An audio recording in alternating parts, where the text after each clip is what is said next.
qualquer consideração sobre esta temática não envolve concordância, elogio ou de alguma forma, apreço pelas mazelas que se verificaram no âmbito do INSS. Eu acho, como o ministro Flávio Dino acabou de destacar, algo dos fatos mais ignóbeis que nós poderíamos ter. Claro que o fenômeno da corrupção em si mesmo já é deplorável. Quando se faz contra pessoas desprovidas de recursos ou dependentes, isto é de todo deplorável. Mas é óbvio que o sistema também, como já se demonstrou, tem várias alternativas de investigação. O sistema é pródigo nesse jogo de checks and balance e, obviamente, a investigação por parte de uma CPI ou de uma CPMI não é a única via. Pelo contrário, a via ordinária, ortodoxa, é a investigação feita por autoridades policiais, pelo Ministério Público, supervisionada pelo juiz, de maneira bastante estável. Então, é bom que isso seja assente. Eu me vem à mente, presidente, em relação a esse fato, verificado já há algum tempo e que se projetou até em tempos recentes, que me traz à memória a palavra de Machado de Assis num dos seus contos. Ele dizia: há ações mais ignóbeis que os homens que as cometem. Este é um ato verdadeiramente ignóbil. Essa lesão que se faz contra organizar um sistema para fraudar essas pessoas já de vida tão difícil. É preciso que se assente isso de maneira muito clara. Por outro lado, também, não vai aqui, e não é possível que se entenda assim, quando eu critico os abusos das CPMIs, não vai aqui nenhuma crítica às CPMIs ou CPIs enquanto instituição. Extremamente importante, nós já reconhecemos a importância das CPMIs ou CPIs ao longo do tempo. Mas também temos reconhecido os abusos que se perpetram. Ministro Gilmar, permite um Por favor. debate? Se estivéssemos aqui, eventualmente, a discutir, formulando em tese, uma proposição de emenda à Constituição que houvesse sido aprovada na Câmara e no Senado, extinguindo o parágrafo 3º do artigo 58, e aí as minorias viessem aqui dizer: isso aqui ofende cláusula pétrea, porque é da essência da democracia esse direito às minorias. Eu não tenho dúvida que esse tema é constitucional e não tenho dúvida aqui, sem querer adiantar, mas que muito provavelmente, talvez à unanimidade, essa Corte estaria dizendo que essa proposta de emenda constitucional, essa emenda constitucional, uma vez aprovada, já tornada emenda constitucional, ela ofenderia exatamente os direitos e garantias fundamentais da democracia e da minoria. Esses são temas assim, extremamente relevantes e por isso que eu quis essa parte e agradeço a Vossa Excelência, porque nós somos defensores e somos balizadores exatamente dessa questão da defesa do Estado Democrático de Direito e da democracia e também reconhecendo a importância e os valores das comissões parlamentares de inquérito. Com certeza, não, portanto, não está em jogo aqui essa discussão, mas nós sabemos bem que, em função, inclusive, da luta política, que é normal, até dentro de determinados paradigmas, que pode ocorrer, e ocorrem, excessos. E nós temos aqui, os exemplos são múltiplos de abusos de convocação de investigados como se fora testemunhas, por exemplo. E é vastíssima a jurisprudência, nem é preciso fazer qualquer citação. Ou os espetáculos deprimentes de humilhação de pessoas nas CPIs e CPMIs, que não é razoável, que atenta com a ideia da dignidade da pessoa humana. Ah, mas é bonito, eu tenho o resultado eleitoral, o meu eleitorado fica satisfeito. Não é para isso que se investe poder, se investe essas pessoas de poder judicial. É preciso fazer essa autocrítica. Poder envolve, o exercício do poder envolve moderação, uma solenidade, um respeito para consigo próprio, para a sua própria instituição que você representa. A histeria que às vezes se vê nessas cenas não condiz com a função de autoridade investigadora judicial. Não pode ser assim. Como não pode, e eu reitero, a autoridade que tem acesso a que quebra sigilo na condição de juiz, compartilhar, como se fez com esses links. Eu espero que essas pessoas tenham a decência de retirar isso, o que fizeram na condição de juiz. Eu vejo aqui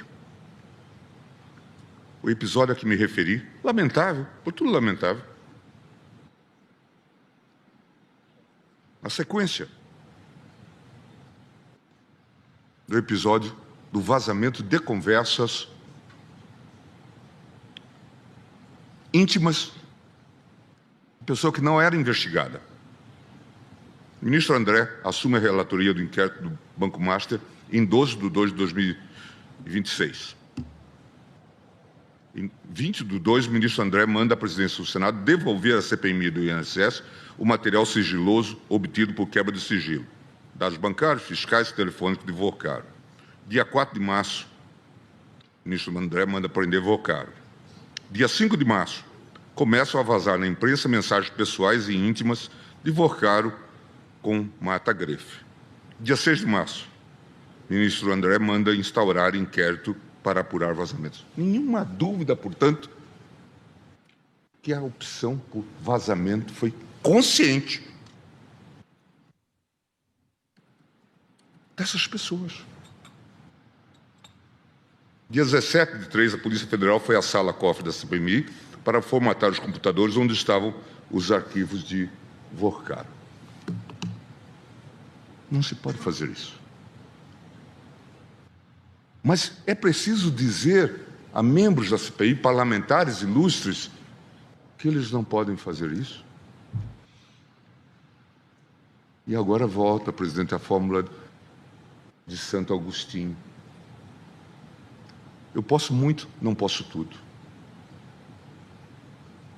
Nem tudo que posso devo. Preciso ter essa noção de limites. E eu agradeço aos céus de ter essa oportunidade. De poder dialogar dessa maneira franca e dizer: isto é errado. Isto não se faz. Tem coisas que as pessoas não devem se fazer, nem pelada em frente ao espelho. Não deve fazer isso. Está errado.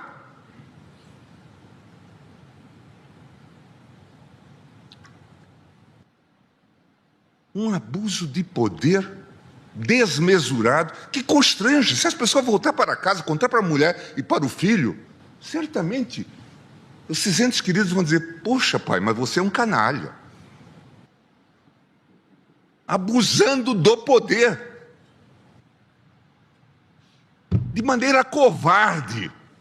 E a covardia não é, ao contrário da coragem, não é uma qualidade de caráter.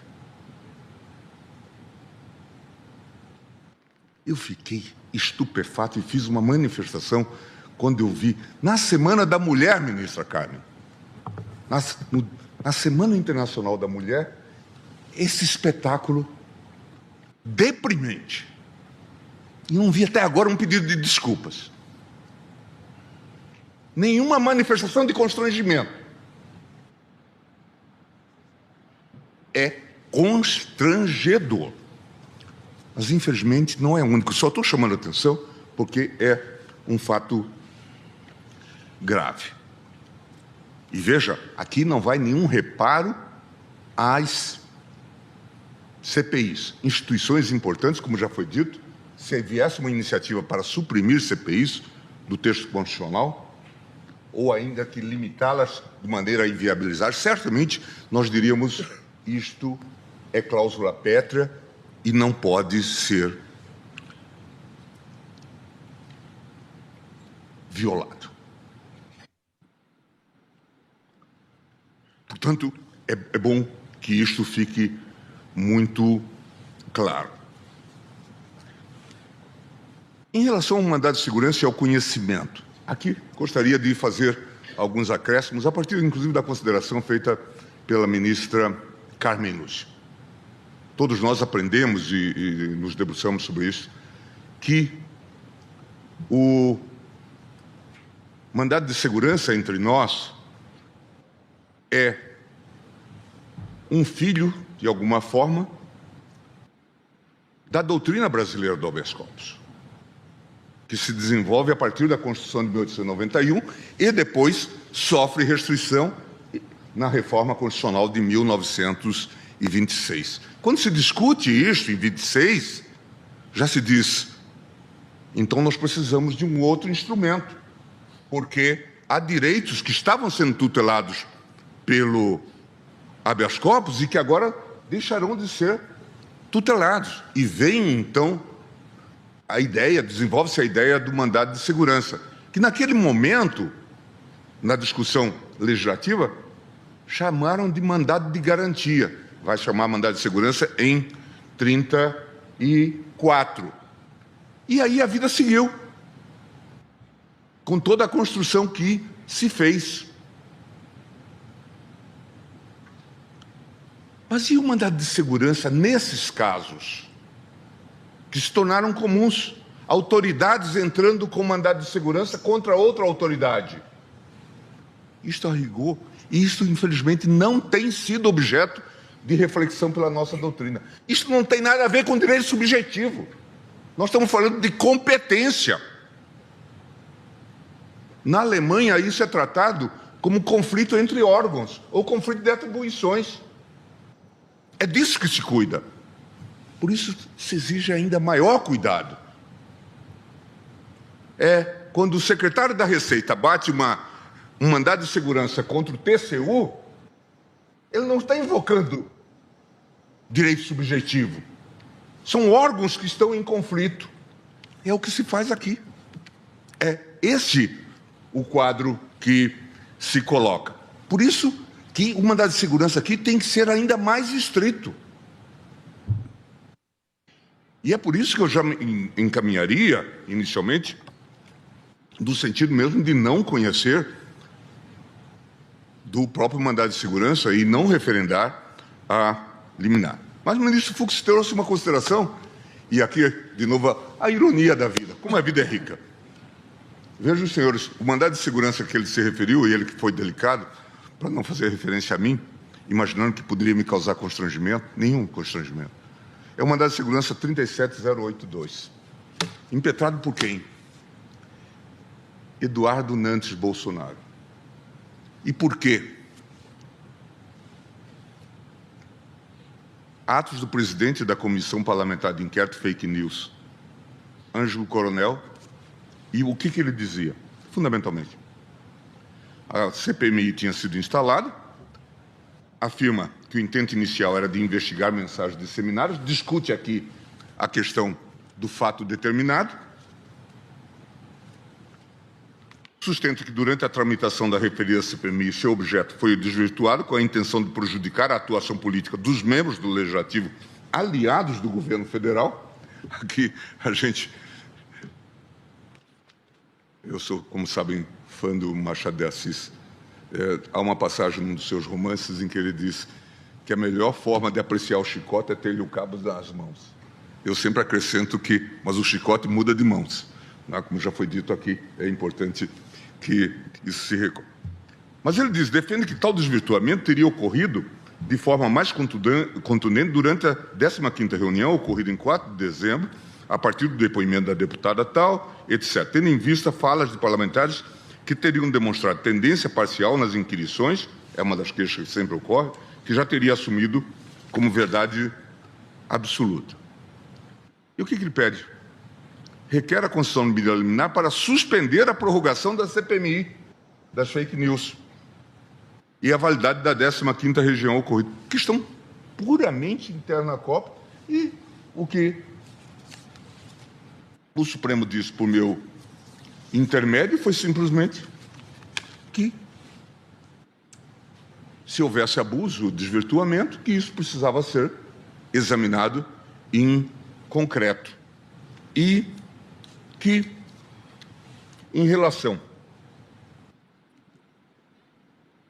aos próprios fatos aqui trazidos, em relação aos fatos legislativos da prorrogação, isso era uma questão da divisão de poderes e que não cabia essa análise. Portanto, não há nenhuma contradição e continua a ser verdadeiro que, como disse o ministro Flávio Dino, o tribunal nunca se debruçou sobre esse direito subjetivo à prorrogação como se fosse um elemento ou um desdobramento do direito de minoria. O mais, presidente, já foi dito, eu trago um voto longo, mas não vou mais cansá-los, até porque todos nós devemos estar cansados, inclusive eu,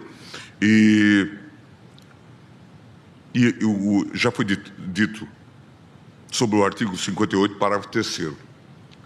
As comissões parlamentares de inquérito, que terão poderes de investigação próprios das autoridades judiciais, além de outros previstos nos regimentos das respectivas casas, serão criadas pela Câmara dos Deputados e pelo Senado Federal, em conjunto ou separadamente, mediante requerimento de 1/3 de seus membros, e, por isso, a vastíssima jurisprudência do Tribunal a propósito dessa temática, sobre o direito importante da minoria, e aqui já foi lembrado, inclusive pelo ministro Toffoli, que um direito fundamental da minoria é aquele relativo, e esse é o clássico da jurisdição constitucional de Kelsey, é o direito de propor ações diretas, que provoca tanta polêmica hoje, a questão da judicialização, e entre nós, eu me lembrava, com a sua formulação muito característica e bem-humorada, do Marco Maciel, senador Marco Maciel, vice-presidente da República, Marco Maciel, que dizia, então, no Brasil a gente radicalizou essa ideia de defesa das minorias, porque também as unorias, porque naquele momento alguns partidos políticos com um único representante, e o ministro entrava com ação no Supremo Tribunal Federal. Hoje já não tem partidos tão pequenos assim, mas continua tendo partidos que cabem numa Kombi, num Jeep,